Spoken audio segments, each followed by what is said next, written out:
the two soite. BJP state president to soite.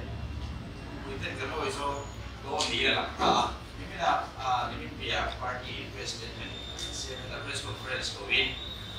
BJP can go. He is and leader the working president and say to us, Maro to Mona Home Zera Bagin.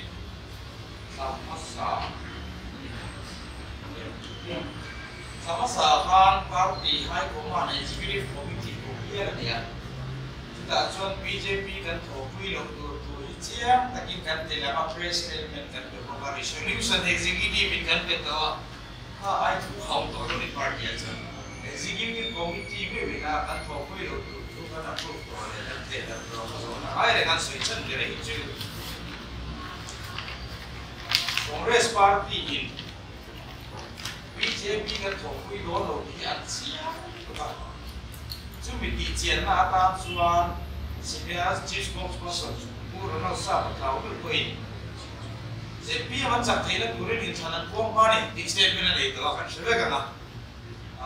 Other layers, one element of window pasta from the Central to get so we don't like Kabi, Angela, Tatu, Maya, India, Kara, Congress and Mase, Minkago, Adum, Vedi, and Lama.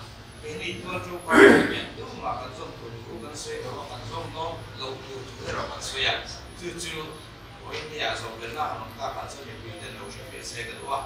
India local home the Swiss at the party leadership of the statements of the party high command executive committee to in BJP and in some I can let a low ship must soon buy an emo fundraising committee at the campaign committee at the Boga. Few answer at CM and Matica within windows, yes, and say that the government and hope we don't have and send it.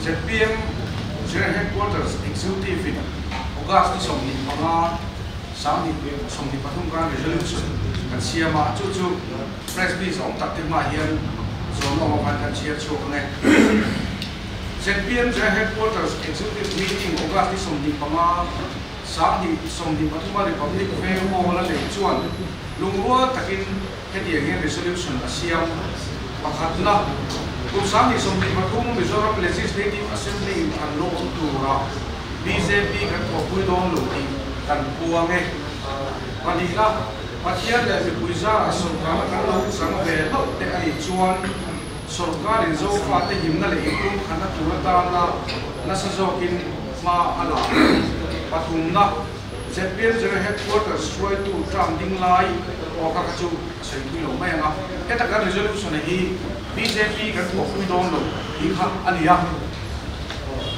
Central so pui nei ve lo ni so party kan nia Tanfara hula te kan ngai biam ni na lovin Anni Richards ngai ve lo party kan nia Central lamina Anron Richards ngai party te an mani le an mani ani oi lung zo lo hi chu apoi kan tia an kong zo te kha MPF ne na tu thung bo chiat na ania amaro chu vai lo kan te ne na a ingrem siam na ni wang ha te ni kon kan lo biam ve tamai ri ani